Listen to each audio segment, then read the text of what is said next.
You said we don't know. We don't know. It threw me for a loop. I'm like, what part of the movie was this? These are kids that we have to show that at this age. Like that part. They're going to ask questions. Yeah. They are going to ask. I don't have the answer. Yeah. Does queerness or the like belong in kids' movies?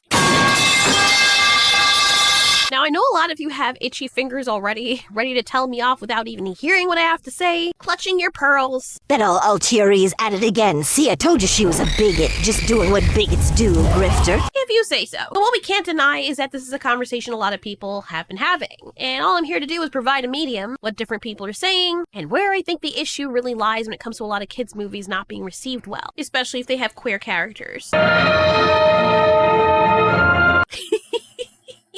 That's it. I can't believe Disney would do this. What the F, what the F, what the F? I took my 7 children to see this movie, and the second the women's lip pixels made contact, all 8 of my children... Wait, I thought you said 7. Got so upset they literally exploded and the theater flooded with liquid rainbows.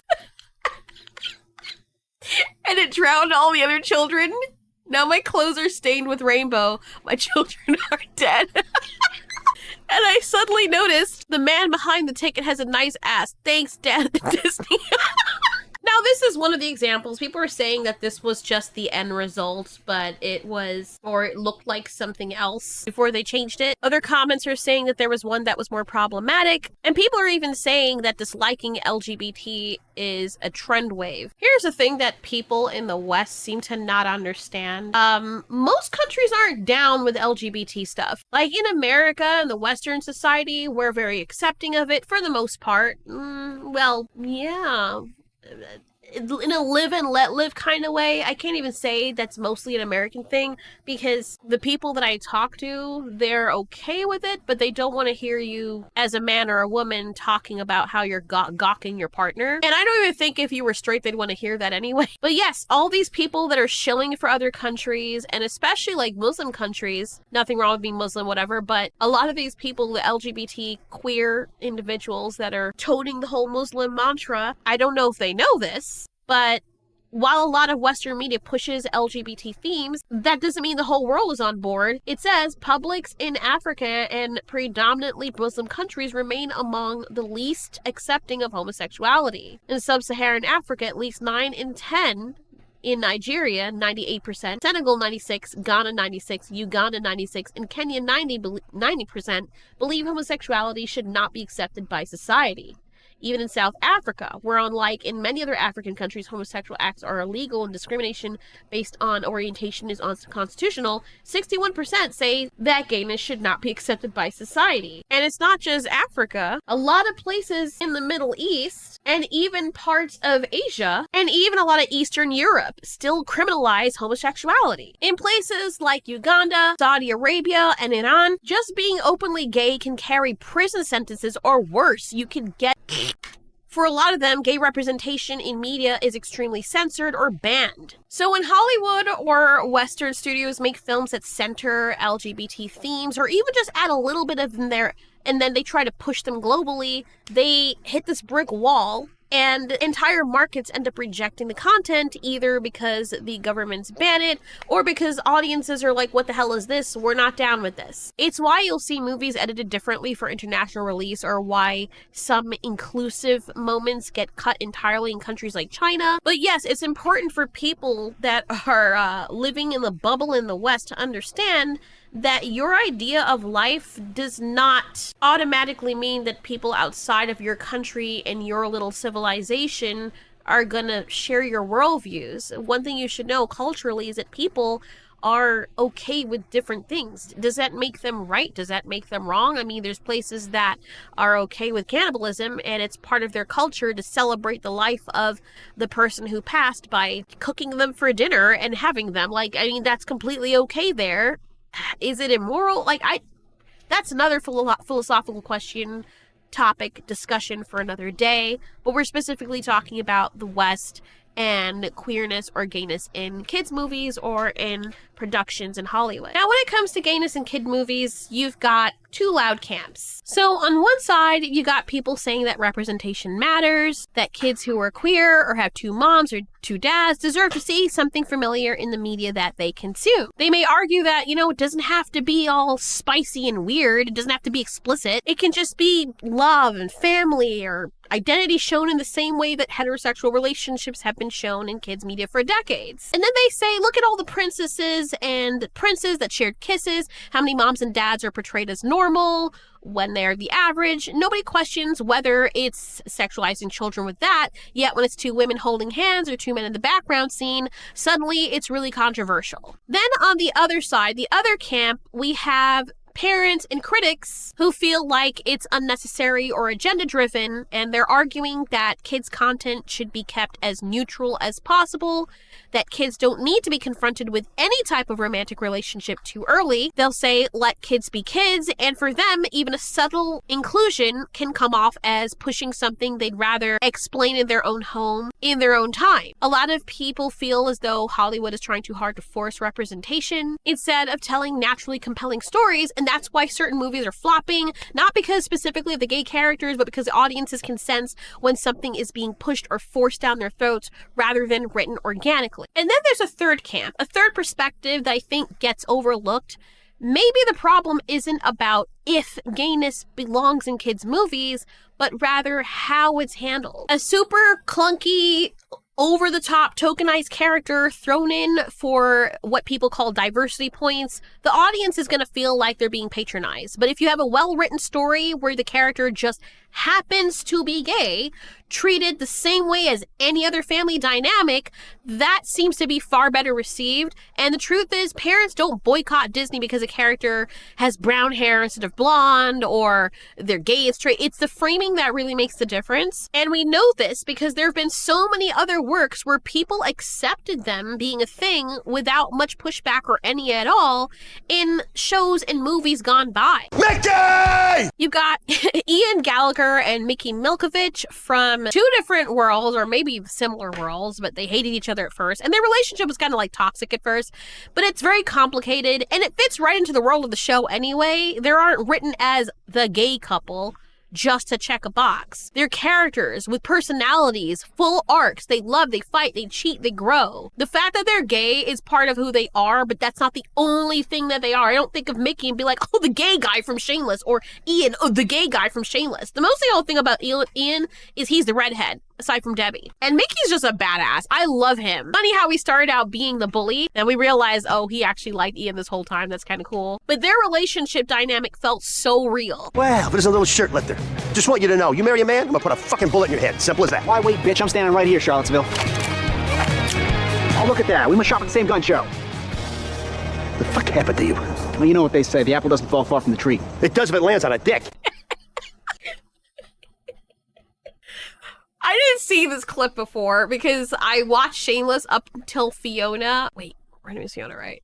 Yeah. Up until she wanted a business and her friends shamed her for it because she was voting in her interests of making more money that was going to help her family. And they basically shamed her for having a different political view, which was like, ew. Like, so Fiona just decides, no, I'm not going to make money. I'm not going to get myself out of the ghetto. I'm not going to help my friends because I don't want to hurt their feelings. Like, that was like really stupid for me because that was so anti her character in the first place that I stopped watching after that. But see, yeah, this might have come after it, but this is freaking hilarious. Now, even though a lot of this is over the top, it's kind of necessary for the show. But the fact that Ian and Mickey are gay is only part of who they are. It's not the only thing they are. Audiences connected with them because it felt real, it felt authentic, and at least for me, it didn't feel forced. Even in animated films like The Mitchells versus the Machines, they slipped in Katie's sexuality as part of her character without making it the entire plot point or everything revolve around it specifically. Honestly, I didn't even get that she was gay the first time I watched. And look, things can be sweet and feel organic instead of like a studio mandate. But then you got the other side of Hollywood where instead of creating good characters who happen to be gay, they create gay characters whose entire personality is just being gay, and that's when it gets preachy and really cringe. For example, I did a full review of Doctor Who with Shudigatwa, and instead of letting him shine as a doctor with all the charisma and nuance and the depth that the role commands, there are moments, as I pointed out during my review, where it feels like the writers just funnel everything about him through his sexuality. Look, he's super, super, super gay, guys. He's diverse, he's progressive, he's diva. Like, why are we doing that with the character? And I was okay with like, okay, his personality is very free-spirited and sweet. Then they had to do the whole thing with retconning David Tennant's personality by Donna saying, oh, it was always under the surface, mate. Like, no, it wasn't. Then what really made it weird is when in one particular scene with Shudigatwa, his friend or his companion is out there with some kind of alien thing, bird thing that's killing people. And instead of being concerned with her and doing what the doctor would do, he's too busy trying to sleep with someone and hitting on this dude. I don't know why they do this to gay characters, because if it was a straight character and the guy was like hitting on a woman in the middle of a dire circumstance where his companion is out of view and in trouble, people would hate that character. And audiences can tell when there's something wrong with this. They'll say, well, it's less about the storytelling and it seems more like you're trying to signal to us to remind us, hey guys, just in case you didn't realize he's gay, by the way, which I find not very progressive at all, because you're just fetishizing the person and making it just about that. And the same thing happens in really big franchises, like with Marvel and Disney. A side character gets introduced with a quick line like, oh, my husband and I, like that's the whole point of their existence. Like that's the main way that they're introduced. They're not necessarily like integrated into the plot. They don't necessarily serve the story. They're just there so the studio can say they did it. And when that's the approach, it feels really fake, and it also feels kind of patronizing. Same way they push black characters and everything about them is, guys, by the way, black. Hey, what's up, black people? Hey, black people. Hello. Hey, black people. Like I said, the people that they're pandering to don't even like this. Most of them. I'm not talking about the people on Twitter that are trying to make it seem as though if they say anything against it, that they're somehow racist and they're going to be set aflame. The real regular people, even the people who fit that demographic, are saying, this is kind of insulting. Why are you doing that? Why is every piece of media with a black person in it mean that they're oppressed? They have to hate white people. They have to talk down to white people. The women have to be super masculine, especially if they're darker skinned. Or maybe not. You just have to have a one drop of black in you and they make you super aggressive and snobby and awful. Like this person says, the show feels like it was written by Siberian hunters who saw a Snoop Dogg video once and were asked to write black characters. By the way, the show is Ironheart, which I also did a thorough review of, because good lord, that is one of the things I'm talking about when it comes to Marvel and how disconnected they are. I think one of the biggest questions also is, why does this rub people the wrong way psychologically? Because yes, from the outside looking in, it kind of feels like people are blowing things out of proportion when they are pointing fingers and tirading about gayness as though it personally affects them. And I think what it comes down to is proportion and perception. Just listening to what people are saying and observing what is happening. I think what it is in reality, the percentage of people who openly identify as LGBTQ+ is much smaller than the straight population. But when audiences feel like every new movie, show, or franchise reboot is inserting gay characters at a rate that doesn't match real life, it starts to feel kind of disproportionate to them. And that's what people are noticing. That's what people seem to be having an issue with. It's like walking into a restaurant where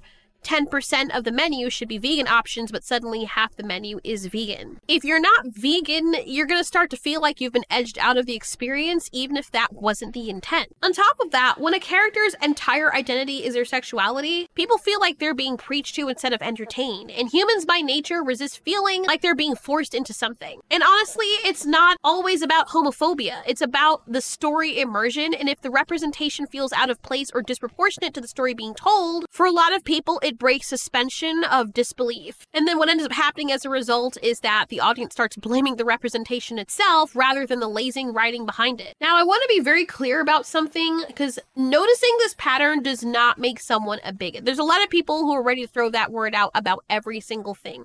Do those people exist? Yes. The clip that I showed you with Mickey's father in Shameless, he is a bigot. But a lot of times, like if someone raises the point that representation feels disproportionate, they're immediately lickety-split labeled as homophobic or hateful or a bigot or whatever word that you want to call the person that day. And I don't think that's a good way to have conversation, because if your audience feels like they're being dismissed instead of heard, the divide just gets worse. Another very simplistic parallel is if you go to a cat cafe, you expect the place to be mostly about cats, right? Perhaps there might be a few dogs hanging around, which a lot of people probably would take issue with. But the majority of people are there because they like cats. They came to see cats. Now imagine walking into that same cafe and then over time you suddenly find that 60% of the animals are dogs. It's not that you hate dogs, it's just not what you were expecting, and it doesn't match the reason you came here in the first place. And I think that whole mismatching thing, or the forcing of it, is what's garnering a lot of the pushback. This is the same way a lot of people feel about certain movies or franchises. The majority of the population is not gay, even globally. So when they see a wave of productions where sexuality is disproportionately highlighted, it starts to feel mismatched from their own reality.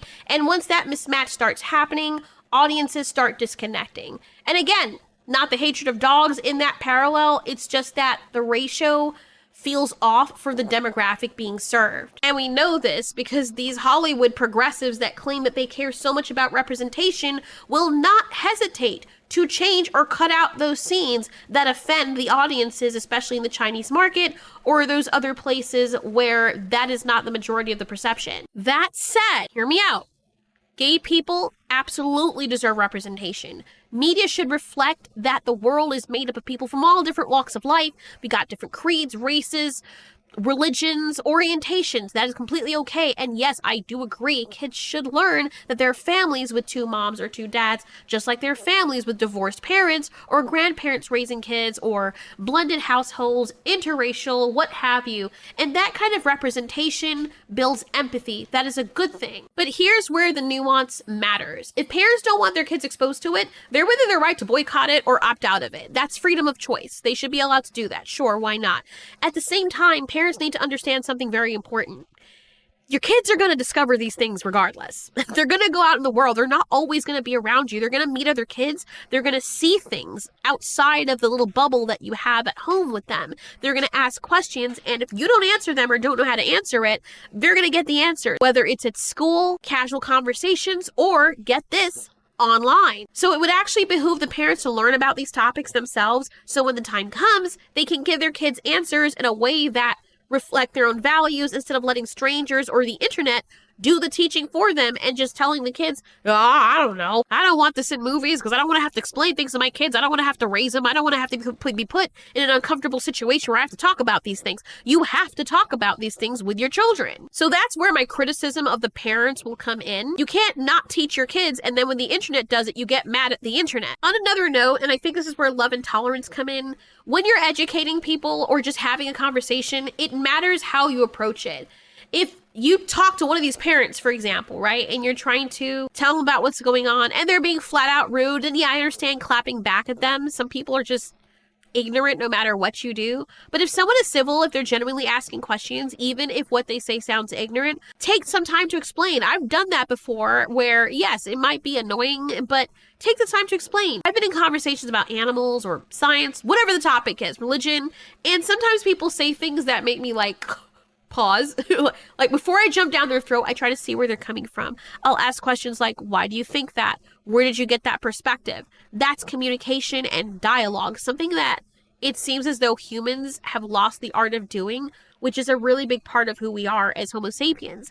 And sometimes I end up teaching them. Other times I end up learning from them and they teach me. But if I come at them like preaching down and punching down on them, making them feel like they're evil just because they don't 100% agree with me, that completely shuts down the conversation. And they look at me and everybody that, or the people that I represent with my viewpoint, as being ignorant, ourselves, or being people that are unreasonable. And that's kind of part of the problem. The bad actors versus everyday people. There are loudmouths online, Twitter radicals, as I call them, activists who just shout people down and call anyone who disagrees with them a bigot and whatever other name.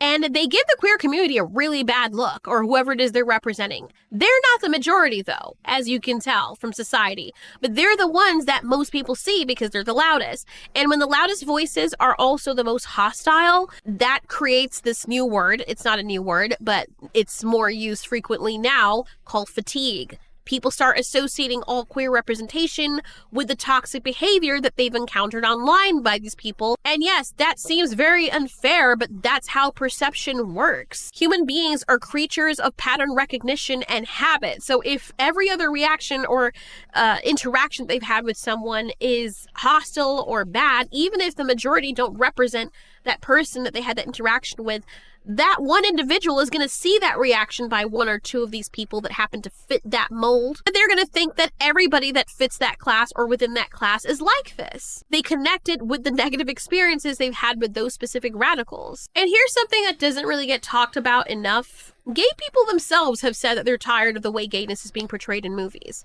And it's not necessarily about the representation.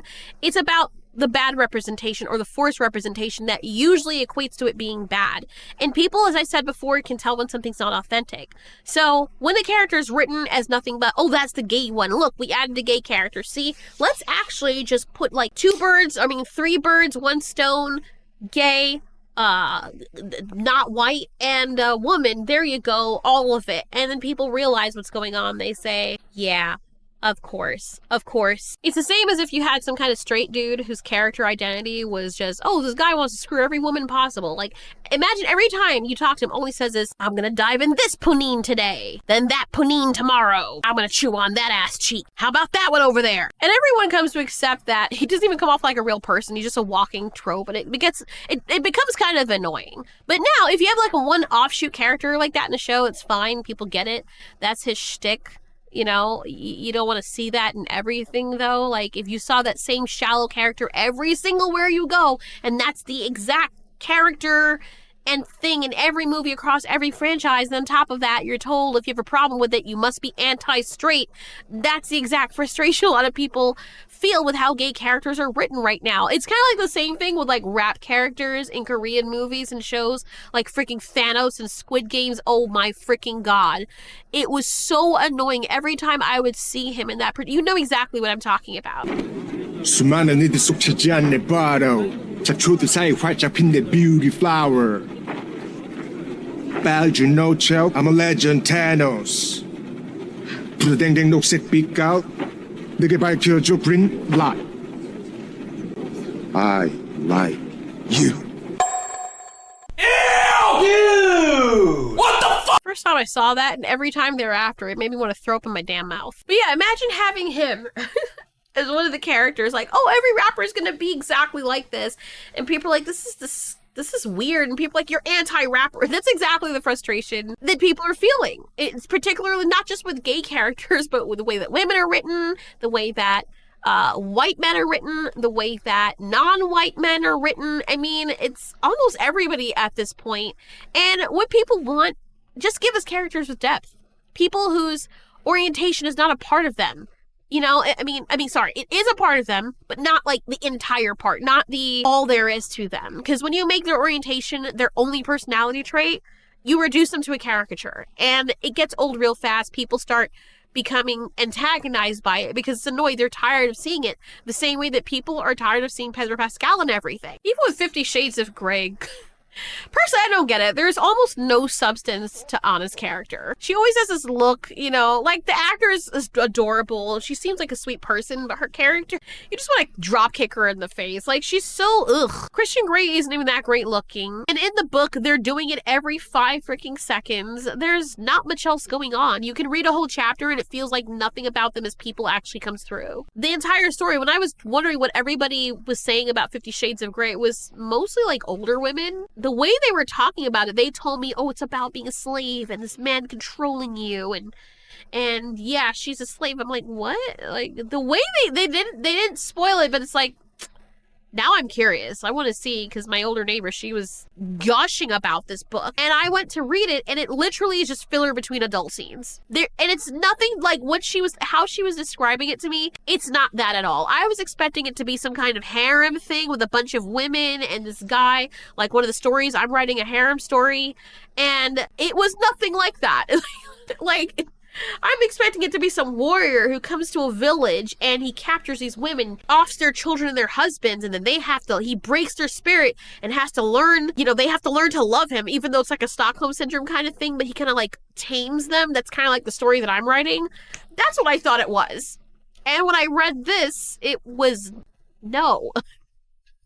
What in the world was even this? I wasted my time, read all three, I think it was 3 of the books that I read, but I finished the story and nothing of value was had. And that's the parallel. Like, a character, whether they're gay, straight, black, white, Chinese, Korean, whatever, it doesn't matter. It needs to feel like a person first. If the only label they are, or what people recognize about them, is, hey, this person's orientation, that's it. Nothing about them as a person. No substance, no depth, no growth, no development. They don't feel real. They're like a marketing tool. And that's when audiences feel like they're being sold a checkbox, which is the word that people usually use, instead of being shown a character or a real story. That's why so many people right now, including the queer community, a lot of them, are calling out what Hollywood is doing and for more authentic writing. They want gay characters who have jobs, fears, families. Don't make it just about, hey, I like dick, hey, I like this. See me as a person, not just who I choose to sleep with. So circling back to the original question, should gayness be in kids' movies? I personally don't see an issue with it, considering all the things that I listed. The same principle applies though. It shouldn't just be about gayness. What's important for kids to see is that no matter who you are, straight, gay, Chinese, black, white, African, Caribbean, Italian, New Zealand, Greenland, it doesn't matter. You're still a person deserving of respect. You can achieve anything that you want. You can be a hero. You can be funny. You can be strong. You can be flawed. That's the message that kids need. If the presentation is fine and people are just being ignorant, then use it as a teaching moment. If a queer storyteller wants to make a queer character, they should be able to. Nobody should be told, oh, you can't write what you want to write because some people don't like it. And if someone wants to make a bombastic, flamboyant queer character, that's fine too. But I think creators also need to be aware the way you represent your characters, or your queer characters in particular, is how they're going to be received by the world at large. We got the same thing going on with the media with Black Americans. And there's so many other countries that are echoing what they think about Black Americans based on the media that they see and how other Black Americans are portraying their community to the rest of the world. We've already had so many examples of also gay characters in film long before this debate. Revenge of the Nerds is an example, had Latrell. Dude was openly gay, he was quirky, and he was flamboyant. And you know what? People loved him because even though his gayness was part of his character, it wasn't his entire identity. By the end of the movie, you didn't just see him as the gay guy, you saw him as Latrell, a sweetheart, someone who helped his friends, someone who belonged. I was surprised how honestly progressive this movie was for his time. People nowadays would make you think that all the older movies were like super racist and phobic. But the more I watch the older movies, specifically the ones that my husband introduces me to, like, I realize, wow, there were so many movies in the old days that were way more progressive than even the newer movies. Movies could joke around and poke fun at each other and nobody melted down about it. Clap your hands, everybody, and everybody clap your hand. We lambda, lambda, lambda, and oh, make a move. And I think that's what a lot of people are missing in today's media. Like, I like that about those old movies. Everyone got roasted a little, and that's what made people feel like they were part of the same community. But when you have a group of people that says, oh, we can make fun of you, but you can't make fun of us, people are going to start to resent that. They're going to start to push back. Because even within media, real community means you get to laugh with each other and at each other, not putting one group in a bubble where they're virtually untouchable and nobody can say anything about them. And the thing is, like, if gayness was celebrated through iconic characters who just happen to be gay, I guarantee you people would mind. They would not care. Think about it. If a character is a badass and they have depth and they feel like a real badass character, Audiences love them regardless of sexuality. Look at Xena, Warrior Princess. That show's old. I think this is a show that my dad loved. He has the whole collection and everything. Now, I didn't watch it. I've seen clips of it. From the little bit that I did see, I didn't take these two to be a couple. I just thought they were best friends. But yeah, we got Xena as a warrior, leader, hero, and her relationship with Gabrielle, whatever, her blonde companion woman had romantic undertones that many fans picked up on. Even though Xena did fuck Hercules, it was clear that these two had a very special bond. And I can't find the interviews, but people are claiming that that's what the creators or the creator intended while trying to get around the censors of showing same-sex couples. And guess what? Everybody that I've heard of mentioned Xena as a strong female character. They all love her. Most people I've heard talk about it, nobody reduced her to the gay character. Even my father sees her as a really iconic character. She was a beloved character first. She was strong, she was complex, and from what I heard people say, her queerness was the last thing on their minds. And it's kind of wild to me that like older shows like Xena or The Revenge of the Nerds had a habit of handling this way more naturally than a lot of the modern media does. Make the characters feel like people, not like checkboxes. That's the lesson. That's what people seem to want to convey when they're talking about stuff like this. So when we ask like whether gayness belongs in kids' movies or in movies in general, I think the answer is yes, but not as a label that's just slapped on for show. It belongs there in the form of real characters that kids can look up to, just like the straight characters. Because most people at their core are not going to connect to identities. They're going to connect to who you are as a person. Unless you're fetishizing something, and that's different. So out of curiosity, what do you guys think? Like, what do you think was the starting point with people becoming annoyed with the kind of representation that we're getting in Hollywood right now? Do you feel like the representation in media today is being handled authentically, or do you think it's being pushed in ways that alienate the audiences? And what are examples of that? Should kids' movies include queer characters naturally as part of the story?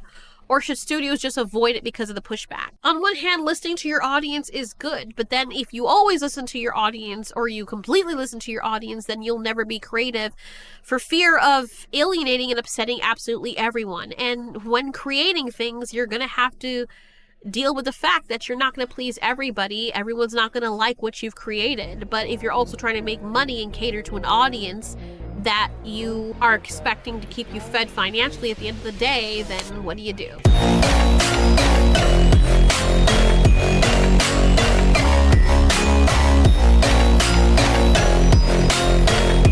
This just feels like I finally met the one.